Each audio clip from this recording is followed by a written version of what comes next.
Assalamualaikum warahmatullahi wabarakatuh. Perkenalkan, nama saya Mahrita, dosen program studi bimbingan konseling Universitas Ahmad Yani Banjarmasin.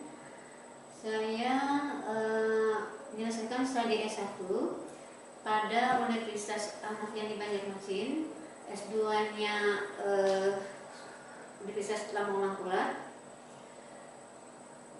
Kemudian saya ditugaskan di bimbingan konseling ini dalam beberapa mata kuliah, antaranya adalah PK Pribadi Sosial, yang mana mata kuliah ini adalah menjelaskan tentang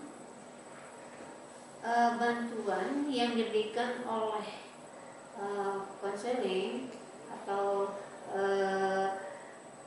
konselor ya dalam membantu mahasiswa individu. Ya, untuk metode kedua adalah metode diskusi, yang mana metode ini selalu mengutamakan aktivitas siswa yang melibatkan beberapa orang dalam memecahkan masalah. Kemudian dia mempresentasikan di dalam makalah itu sendiri. Nah, jadi untuk di sana mahasiswa harus bisa berinteraksi dengan temannya, harus bisa bekerja sama dengan temannya dalam memecahkan masalah itu. Kemudian bersifat kooperatif, artinya terbuka. Kemudian bisa menerima pendapat orang lain, kemudian bisa memahami emosi orang lain. Sudah. Kemudian manfaat dari BK Pribadi Sosial ini adalah seorang individu bisa memecahkan masalah yang dihadapinya dengan mendapat bimbingan dari seorang konselor. Kemudian bisa bisa mengambil keputusan sendiri dalam masalah yang dihadapinya. Konselor cuma memberi solusi, tidak menyelesaikan sepenuhnya. Ya, cuma memberi arahan agar kita sendiri yang mengambil keputusan untuk mengubah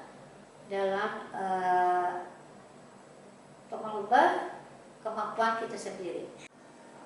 Mata kuliah BK Pribadi Sosial ini adalah membantu individu dalam memecahkan masalah yang dihadapinya dalam psikologisnya dan sosialnya, sehingga individu itu mampu punya kemampuan dalam menerapkan dan menyelesaikan masalah yang dihadapinya. Untuk kesempatan ini nanti saya jelaskan deskripsi mata kuliah. Mata kuliah ini SKS-nya 3 SKS di semester 2 pada program studi bimbingan konseling yang bertujuan untuk membantu ibu tadi dalam pemahaman konsep siswa tentang bimbingan konseling, serta mampu merancang dan menyelenggarakan program bimbingan berkenaan dengan masalah-masalah pribadi dan sosialnya. Kemudian konsep dasar bimbingan dan konseling pribadi sosial. Kemudian tujuan bimbingan dan konseling yang terkait dengan aspek pribadi sosial, hubungan bimbingan konseling pribadi sosial, kemudian layanan bimbingan dan konseling lainnya. Masalah-masalah yang terkait dengan pribadi sosial itu keterkaitan dengan aspek-aspek perkembangan dalam pengembangan pribadi sosial. Kemudian secara lagi pengembangan pribadi sosial, di sini ada layanan, utama adalah layanan dasar, layanan defensif, kemudian layanan perencanaan individual, dan dukungan sistem. Kemudian ada penyusunan program bimbingan dan konseling pribadi sosial. Tujuan dari mata kuliah ini adalah agar mahasiswa mampu memahami tentang bimbingan konseling pribadi sosial. Kedua adalah mahasiswa bisa memberikan atau merancang penyelenggaraan program bimbingan BKPB sosial. Kemudian mahasiswa mampu memberikan layanan tersebut dan mengaplikasikannya dalam keseharian. Kemudian saya lanjut kepada metode yang pernah saya gunakan adalah metode Celana, di mana model Celana ini adalah pembelajaran yang bersifat konvensional, artinya dalam kitab penyampaian itu mahasiswa harus bersifat menyimpulkan materi yang kita sampaikan. Nah, ini berkaitan dengan pertemuan 1 sampai pertemuan 7, di mana saya tugaskan mereka dalam membuat tugas pribadi, membuat atau meneliti sebuah kasus tentang BK pribadi sosial, misalnya tentang individu, tentang penyesuaian diri. Setelah UTS, saya tugaskan mereka dalam membuat diskusi. Kemudian dalam diskusi ini mereka saya tugaskan dalam mencari materi yang sesuai dengan BK pribadi sosial. Nanti dipresentasikan dalam perkuliahan. Jadi per kelompok, nanti saya yang menentukan kelompoknya. Kemudian prestasi itu juga saya nanti yang menentukan materinya. Kemudian dalam penilaian, kemudian sesi tanya jawab. Metode yang selanjutnya adalah sesi tanya jawab, di mana sesi tanya jawab ini adalah interaksi antara mahasiswa dengan dosen mengenai materi yang disampaikan yang telah berlangsung.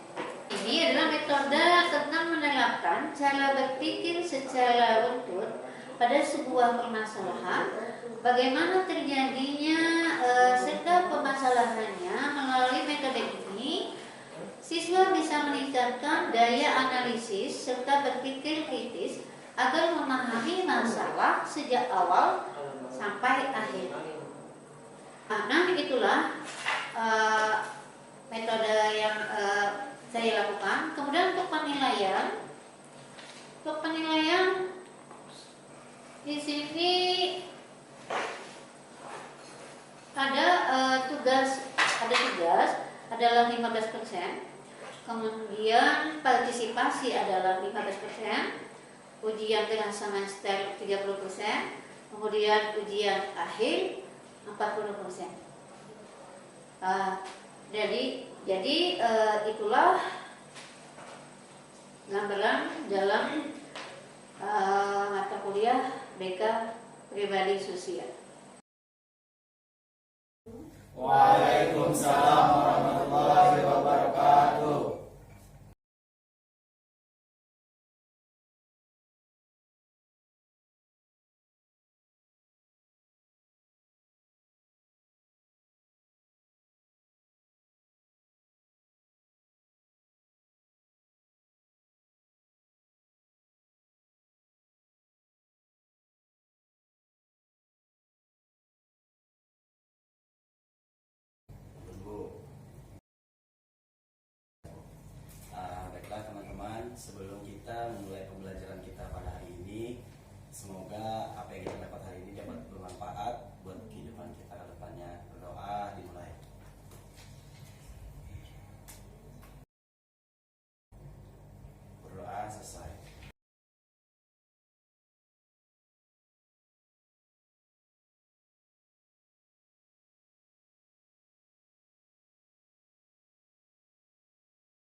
Hari ini kita mempelajari BK Pribadi Sosial.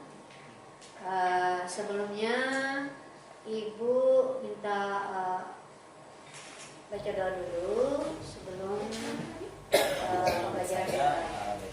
Silakan siapa yang mau mewakili dalam memimpin doanya. Pemecahkan masalah terhadap pribadi, Bu. Ya, silakan Pak. Pergaulannya dan juga lingkungannya, Bu. Oke. Ada yang lain? Menambahkan?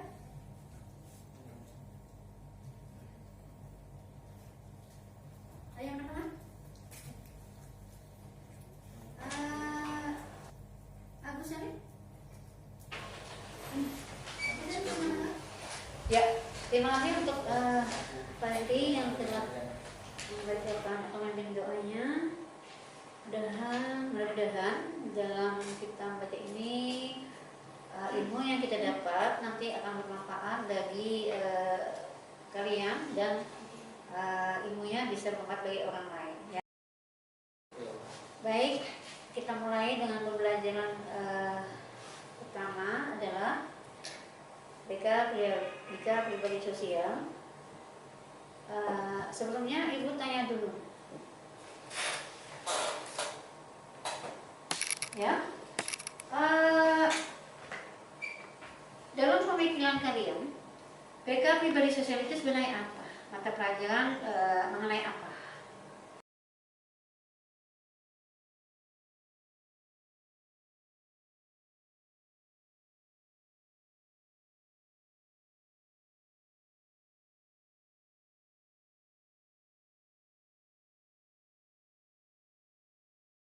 Oke.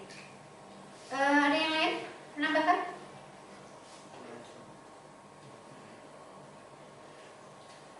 Ada yang menambahkan? Agus Salim? Agus Salim bisa menambahkan?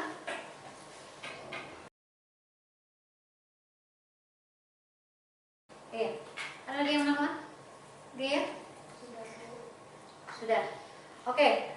Tadi sudah dijelaskan oleh Pak Julianur, memang pada dasarnya BK Pribadi Sosial itu adalah bantuan yang diberikan kepada individu dalam menyelesaikan masalah, khususnya dalam permasalahan fisiologis dan sosial, ya. Nah, agar individu itu mampu mengembangkan kemampuan dalam menyelesaikan masalah-masalah yang pernah dihadapinya, ya. Kemudian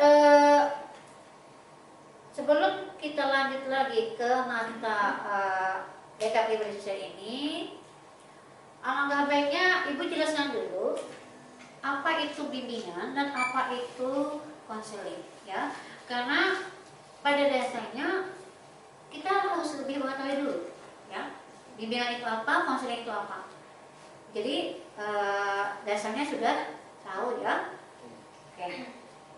Bantuan yang dapat diberikan oleh penasihat akademik, ya, kepada mahasiswa agar mereka dapat mengambil keputusan berkaitan dengan kegiatan akademiknya, kemudian dapat menentukan tujuan karirnya, ya. Sedangkan konseling adalah suatu situasi bantuan penyelesaian masalah yang bersifat terbuka, ya. Kemudian dengan bertemu muka secara face to face, ya, diberikan oleh tenaga profesional. Kenapa jadi tenaga profesional? Karena kalau nanti orang yang tidak profesional, tidak tahu etika dalam bimbingan, nanti hasil bimbingannya akan tidak efektif, ya. Yes.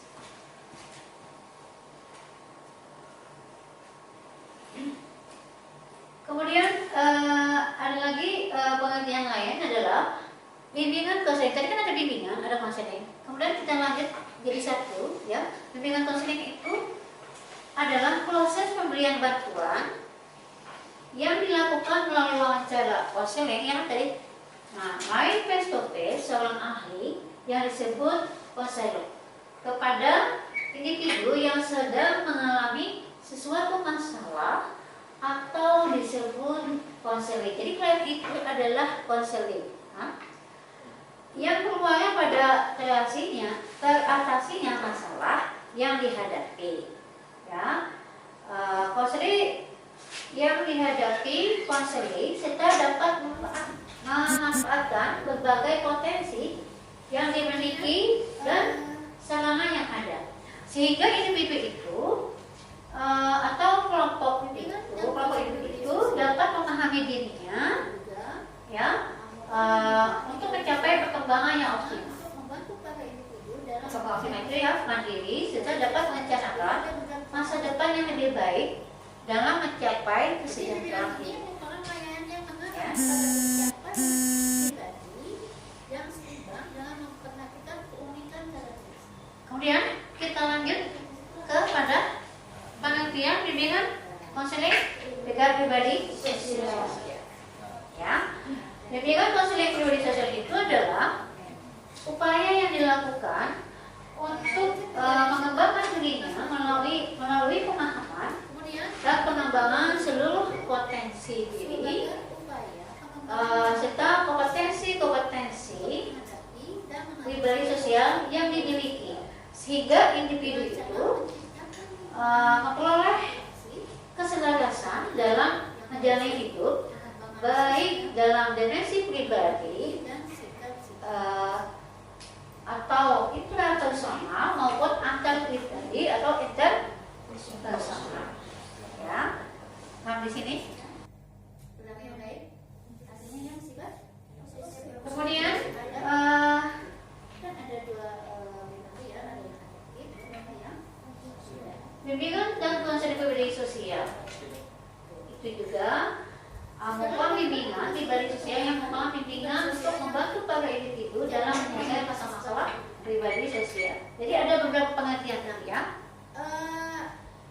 Jadi bimbingan ini merupakan layanan yang mengarah pada pencapaian pribadi yang seimbang dalam memperhatikan keunikan karakteristik.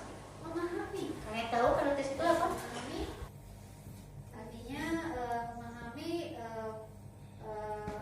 potensi tingkat dari kelemahan dan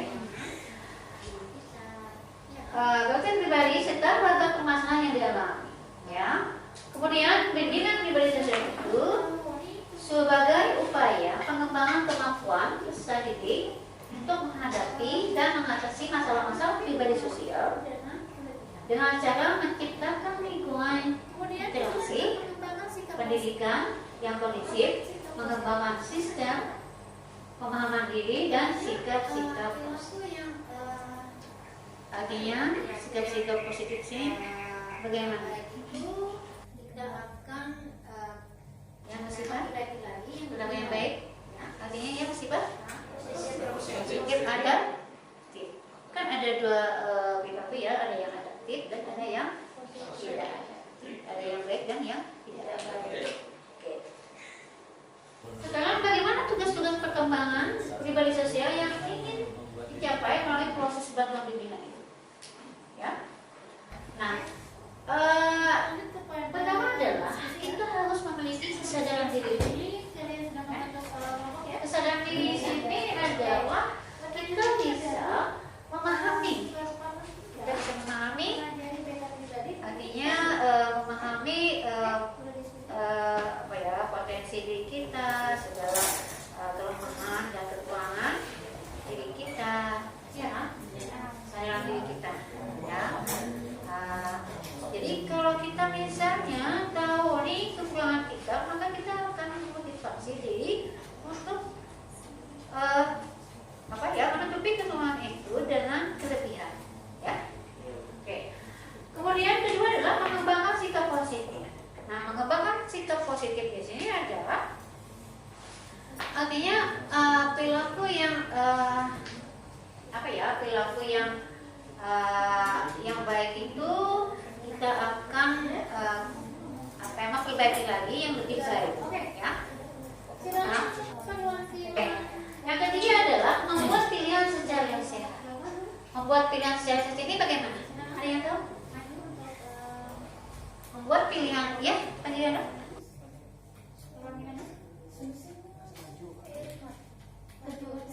Oke. Ada yang lain?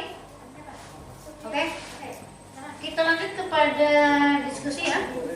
Untuk diskusi ini kalian sudah membentuk kelompok ya? Oke. Pertanyaan ibu adalah seberapa pentingkah mempelajari BK pribadi untuk kalian? Ya. Oke, perlu diskusikan? Pertanyaannya seberapa besar, seberapa pentingkah mempelajari BK sosial di mahasiswa. Nah, jadi menurut jawaban dari kelompok kami, mempelajari BK pribadi di sosial itu khususnya bagi mahasiswa itu sangat penting karena dapat memantapkan dan mengembangkan kemampuan dirinya dalam menangani masalah baik pribadi maupun sosialnya guna kebutuhan dia nanti setelah lulus untuk bisa bergaul dengan masyarakat dengan baik. Oke, Gitu. bagus. Beri apa dulu ya? Bagus. Untuk jawaban dari kelompok 1 Sofiani ya. Oke. Selanjutnya kelompok 2. Perwakilan sudah? Silakan untuk perwakilan dari kelompok berapa dulu? Silakan maju untuk kelompok berapa yang maju? Perwakilannya? Silakan ya, maju ya. Siapa? Sofian. Oke, silakan. Berdiri di tempat. Iya. Berdiri di tempat. Iya, berdiri.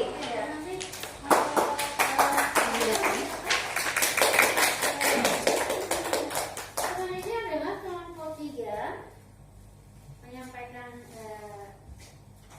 apa jawabannya? Seberapa pentingnya BK pribadi sosial bagi mahasiswa? Menurut Ulun, BK penting karena Menurut saya, bukan menurut.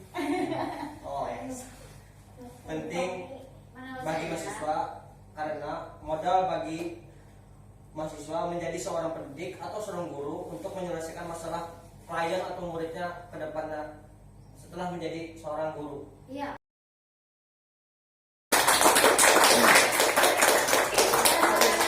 Beri apa beri?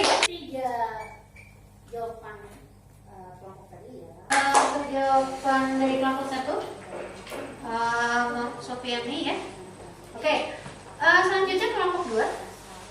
Perwakilan untuk kelompok 2. Mana penjara? Sangat bermanfaat sekali bagi kalian untuk memahami terutama bagi diri sendiri ya. Nah, diri sendiri. Karena itu pribadi itu kan sesuai dengan materi dalam BK konseling pribadi ya. Sekarang Ibu akan tutup dan kalau Ibu. Oke, terima kasih untuk bahwa bimbingan selanjutnya adalah kelompok 3 menyampaikan apa jawabannya? Konseling, pokoknya tes kan secara terbuka ya dari seorang ahli konselingnya pada ibu yang sedang mengalami suatu yang mempunyai masalah adalah konseling ya yang bermuara pada oke, terima kasih, bagus yang dihadapi konseling serta dapat dari ketiga jawaban kelompok tadi ya cukup baik ya, berarti kalian sudah memahami apa itu bimbingan konseling, apalagi masalah apa itu bimbingan konseling pribadi sosial ya.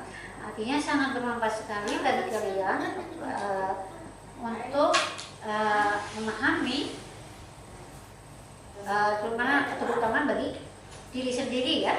Nah, diri sendiri. Nah itu pribadi itu kan sesuai dengan materi dalam BK konseling pribadi ya. Sekarang Ibu akan tutup dan kalau Ibu simpulkan dari beberapa materi tadi adalah bahwa bimbingan konseling itu adalah proses pembinaan yang dilakukan melalui wawancara konseling, namanya face to face kan, secara terbuka ya, dari seorang ahli konselingnya kepada ibu yang sedang mengalami suatu masalah.